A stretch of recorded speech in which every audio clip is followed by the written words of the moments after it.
priceless artifact has gone missing from a royal observatory. All that's left behind is this coded message and a chalkboard full of strange equations.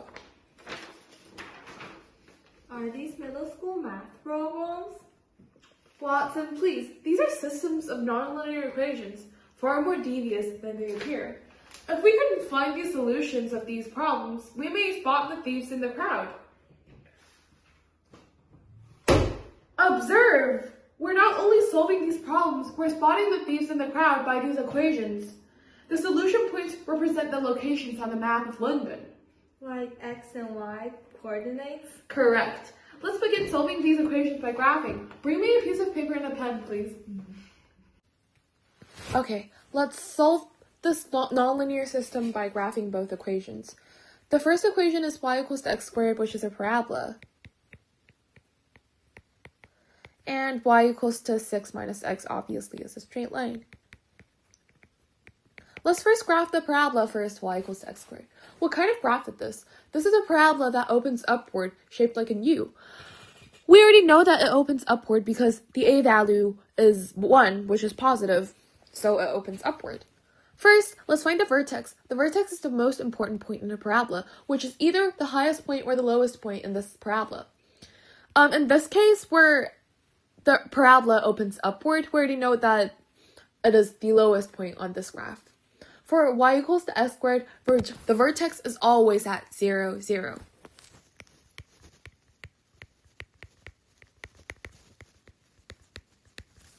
There is a tiny equation to solve the vertex to make it easier to understand, which is negative b over 2a. However, for this equation, it doesn't have a b value, so it has a b value, which is 0, which makes it equals to 0, so it's negative 0 over 2a.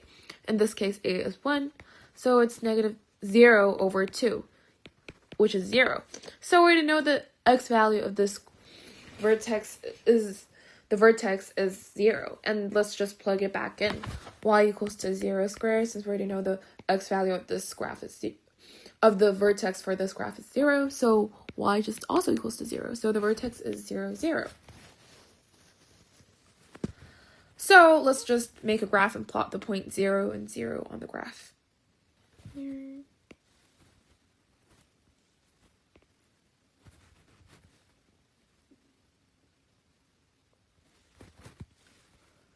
Plot it in the middle of the graph. So when we plot this 0, 0 on the graph, we can tell that this is both the vertex, the y-intercept, and the x-intercept. Let's break down these concepts step by step. For the vertex, we already know that it's 0, 0, and let's find out the y-intercept.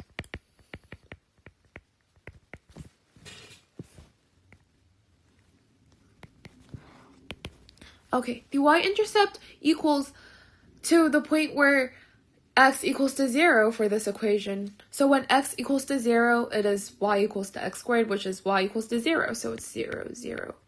For x-intercept, it's the point where the y value equals to 0, which is also 0, 0, since we already know that when the y value equals to 0, the x value is also 0. So this point 0, 0 for this graph is both the y-intercept, the x-intercept, and the vertex. So let's choose a few x values on both sides to find the corresponding y values to graph this equation. Let's just make a table to make it clearer.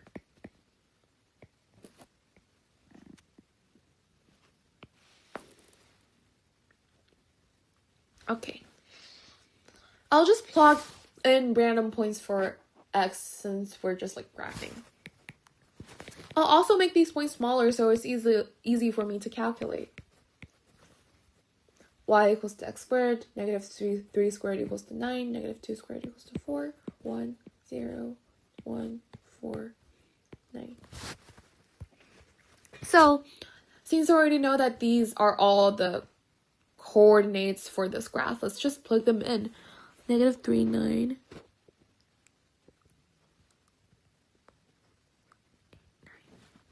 It's right here. Let me double check.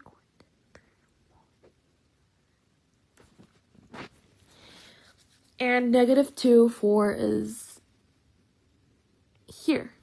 -1, 1 is here. And we just have to reflect it from the axis of symmetry, which is this line. Okay, let's reflect these points. Okay, perfect. That makes a perfect parabola, and we just have to graph it. Here. Even though it's human drawn, it's not perfect, but we can totally tell that it reflects through the axis of symmetry and is equals to each other by reflecting through the axis of symmetry. Then we would like to graph the line y equals to 6 minus x. I'll change a color to make it clear. So let's rewrite it to standard slope-intercept form for this straight line, which is y equals to mx plus b. To rewrite it to y equals to mx plus b, just put the x value in the front, so it's -x plus 6. This tells us that the slope is 1 since the m value equals to the slope. So the slope is -1 in this case. B equals to the y-intercept is 0, b.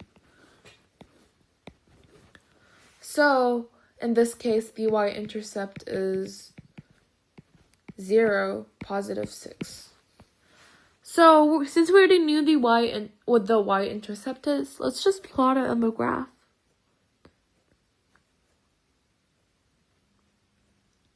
Zero, 6 is right here. Now, since we already know the slope is -1, let's just solve and just graph this line by the really simple formula to find out the line, which is rise over run.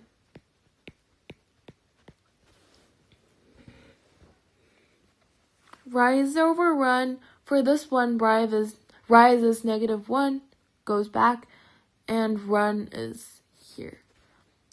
And we can just keep plotting points. Oh, we already see an intersection.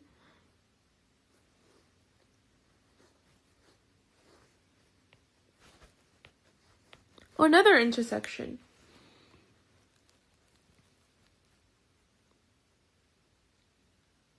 Okay. It's really clear that these two intersections are the point that we need on this graph, which is -3, 9, and 2, 4. And these are the points needed to find our thief in the crowd. Wait, are you saying you've turned London into a graph? Precisely. This mental exercise overlaying a coordinate system to top the city's grid. The Thames becomes a curve. The streets are linear equations, and now our points become clues.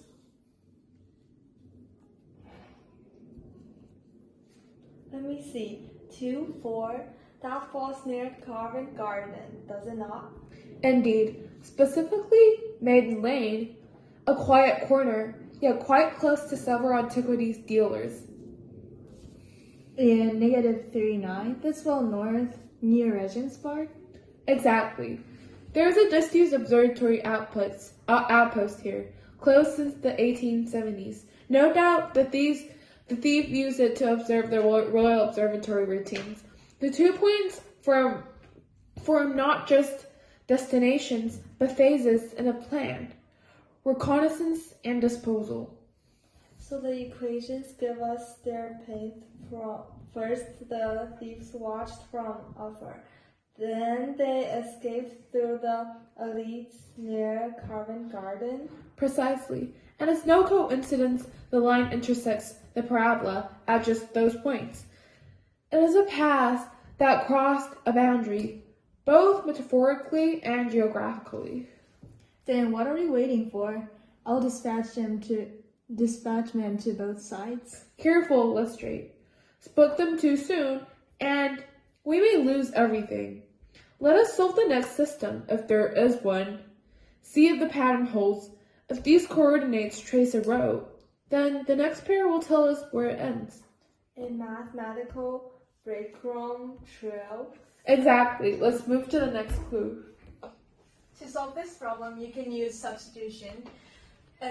Because it is y equals x squared minus 2 and y equals x, we can just make a combined equation of x equals x squared minus 2.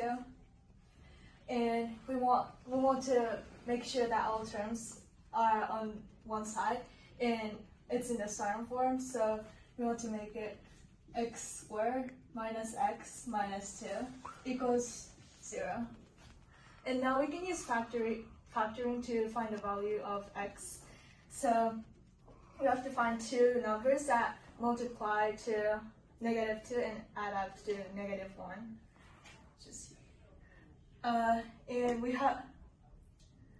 And they are -2 and 1, so we can make it x squared minus 2x plus 1x minus 2 equals 0. And then it's gonna be, we group up two terms, and so it's going to be x in parentheses x minus 2 plus 1 in parentheses x minus 2 equals to 0. Now we combine these terms and here, so it's going to be x plus 1 in parentheses times x minus 2 equals to 0. And it means that x plus 1 is 0 and also x minus 2 is 0. So we know that x, in this case, x equals to -1, and here x equals to 2. So now we know that both values of x, we can just plug these values into this equation, which is y equals x. And since the y is the same as x, we can just, so two solutions are -1, -1, and 2, 2. And that's it. That places us near Clerkenwell Wall and the edge of Soho, doesn't it? Indeed, both locations border known smuggling routes, particularly underground passageways and during the war. The .22 aligns with the butcher shop recently condemned for structural damage. Suspicious, wouldn't you say? It's not far from a Fleet Street tunnel exits. The thieves could be ferrying stolen goods through the old silver lines. Precisely.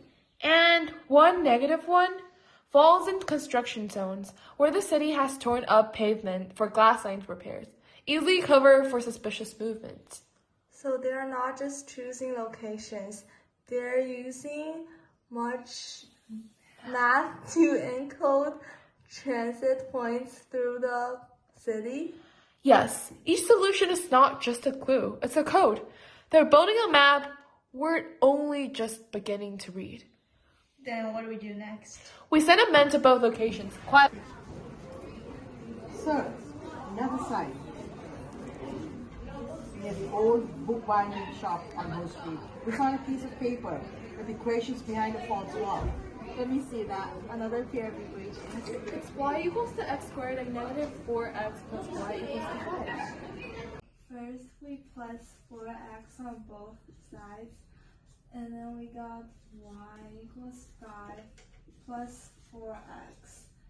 And then we put it in standard form, which is y equals to 4x plus 5. And then we use that equation minus this equation, which we got 0 equals x squared minus 4x minus 5.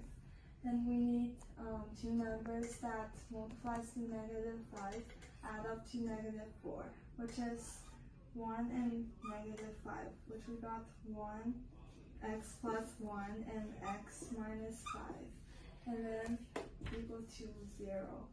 So the equations are x plus 1 equals to 0 and x minus 5 equals to 0. And then we minus 1 on both sides, so x equals -1. And we plus 5 for this. We got x equals to 5. and then we plug that back in this, which y equals x squared, and y equals -1 squared, which y equals 1. And the first one is -1, 1.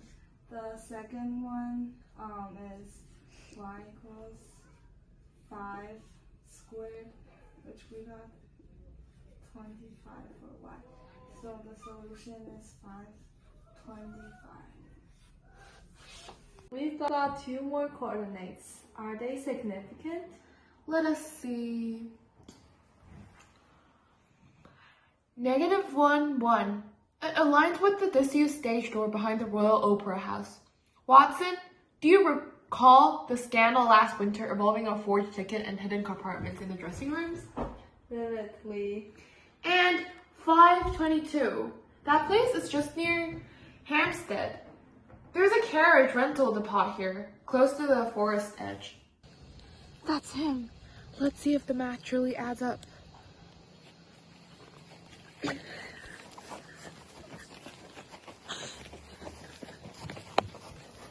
Caught out last. Is it the assistant? Yeah, the assistant from Royal Observatory. Brilliant. If a little melodramatic, he left the systems for us. He left the system for us, not out of arrogance, but as math. In a encrypted trial of X's and Y's. Our solution is a step forward. He was always one move ahead, until now. How do you know that the few is zero and the rest are block? Simple. Mathematics is pure, but criminal mind, it leaves traces of fear and logic. He shows us too many locations. He was afraid that we already caught it up.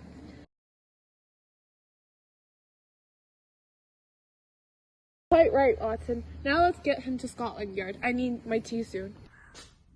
Even though the thief is already caught, I still think it's really important to identify the numbers of solutions for some special nonlinear equations. Even though we're lucky, all the problems we have are perfect two solutions problem without any decimal points and any irrational numbers. There's still some tricky problems that doesn't have one solution. And this one, I'm showing you the zero solution one. It seems like just a random nonlinear equation that we solved, but it's much more difficult. Let's just solve it by substitution since they all equals to y, the same y value. So 1 equals to x squared plus 2. And we minus 1 on both sides to make this equals to 0. So x squared plus 2 minus 1 equals to positive 1 equals to 0. This one's a little different because it doesn't have a b value, which is plus what x. Normally we'll have would x say fairly plus traces 2x, in for example, equations. plus 1 for this one. But however, this equation is missing a b value. So to check if it has a solution or something, let's just plug it into the discriminant to check the discriminant if it's positive or negative. Let's see. So for this one, the a value is 1 equals, because it's 1x, a equals to 1. B value is 0 because there's none. B equals to 0. And C equals to positive 1. And we can plug this to the discriminant equation to check if the discriminant is positive, negative, or just equals to 0, which is b squared minus 4ac. B squared is 0 squared, which is 0. 0 minus 4 times a times c minus 4 equals to negative 4. Oh, the discriminant is negative 4, which is a negative number. So, then this equation has 0 solutions.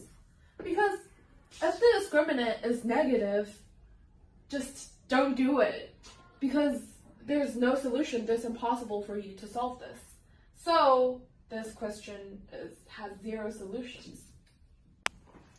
And now, since we already finished solving that equation, which is 0 solution, I also want you to help you guys to visualize what the parabola and the graph looks like when it's 0 solution. This is the parabola. It opens upward because the a value is positive. And this is the line. See, there's no intersection points, and no matter how we extend, So Holmes showed you guys 0 solution. Now I'm showing you guys 1 solution. So the equation is y equals to 1 and y equals to x squared plus 1. Since they both have y value, we can just use substitution. So it's 1 equals x squared plus 1. And then we minus 1 on both sides, which this cancel out. So it's 0 equals 2x squared. Now we square root both sides, which x equals to 0. And we plug this back in. We already know y is equal to 1. So the solution is 0, 1. So now I'm showing you guys the graph. The graph looks like this. For which equation? So they have an intersect point, which is this one solution. since Watson already showed you the graph, what it looks like with one intersection point for one x, with one x squared equals to 0, I'm going to show you a simpler way to find out how many solutions it has by just determining by x squared without knowing all of these values. The equation 1x squared equals to 0 has no b value and c value. It has one, but it's just 0. So a equals to 1 since it's 1x squared, b equals to 0, and c also equals to 0. So we can just plug these values back into the discriminant. The discriminant is, it might appear on the quadratic equation, which is b squared minus 4ac. B squared, which is 0 squared, minus 4 times a, which is 1, and c is 0. So it's 0 squared times minus 0 equals to 0 minus 0, which is 0. So as we know, the discriminant equals to 0, so b squared minus 4ac equals to 0, which means that it has one solution, because remember, if the discriminant equals to 0, it has one solution. You can determine it that quickly. Okay, so now I'm gonna explain how to find out that there are two solutions without solving the problem. So here's the problem for two solutions. Y equals to x squared minus 4x plus y equals to 5. Now we want to use elimination to make a combined equation of these two. So I want to make the left side of this equation to be only y. To do this, plus 4x for both sides, so it's going to be y equals 4x plus 5. And then this equation is y equals to x squared. So I'm going to subtract this equation from this one. So it's going to be 0 equals to x squared minus 4x minus 5. Now we get the combined equation of these two equations. So we can use this discriminant formula to find out how many solutions there are for these systems of equations. So in this equations, a equals to 1 because it's 1x squared, and b value is negative 4, and c value is negative 5. So we can plug in those numbers into that formula. So it's going to be b squared, which is minus 4 squared minus 4a c, which is minus 4 in parentheses 1 in parentheses minus negative 5. So it is 16 minus in parentheses minus 20, negative 20, which means 16 plus 20 is 36. We know that 36 is bigger than 0. We know that there are two solutions. So these numbers is going to be plus 1 and negative 5. So it's going to be 0 equals to x squared plus 1x minus 5x, which is the same as negative 4x, minus 5. And since there are 4 terms in this equation, we can group them up. So x squared plus 1x minus, in parentheses, 5x plus 5, because it's negative here. And since it has a common value x, in this parentheses, it's going to be x in parentheses, x plus 1, minus, in this case, 5 in parentheses, x plus 1. So the result of the factoring is going to be x minus 5 in parentheses times x plus 1 equals to 0. So now we know that 0 equals x minus 5 and 0 equals x plus 1. In this case, x is 5, and in this case, this is x equals to negative 1. And we can just plug in these x values into this equation. So in this case, y is 5 squared, which means 25. And here, y equals to negative 1 squared, so 1. Therefore, we know that 2 solutions are 525 and negative 1, 1, which can prove that there are 2 solutions. Okay, since we already proved all of these and did all of these math that we don't have to do, let's sum it up. The summary is, when the discriminant, which is b squared minus 4ac, is greater than 0, it has 2 solutions.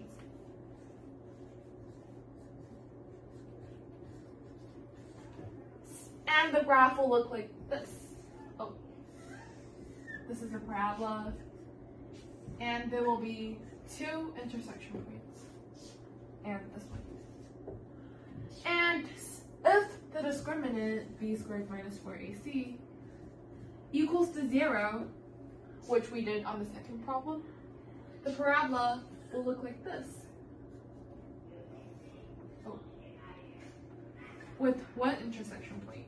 So there will be 1 solution. If the discriminant is smaller than 0, the parabola will look like this. There will be no intersection point. Will the system of nonlinear equations be 0 solution? So that's all. So you can determine the numbers of solution by the value of the discriminant, which is b squared minus 4ac. 1 start. So like so Holmes showed you guys Now explain the discriminant. Yeah, I cut it a video now, so Yeah. it was the best timing. Okay, continue. So now the oh no, video.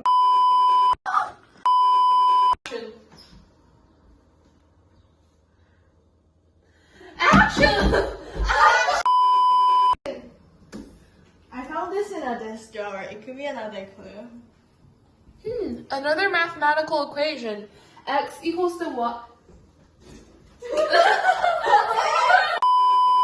说能不能换？那你不能换。那你这样不行吗？这样。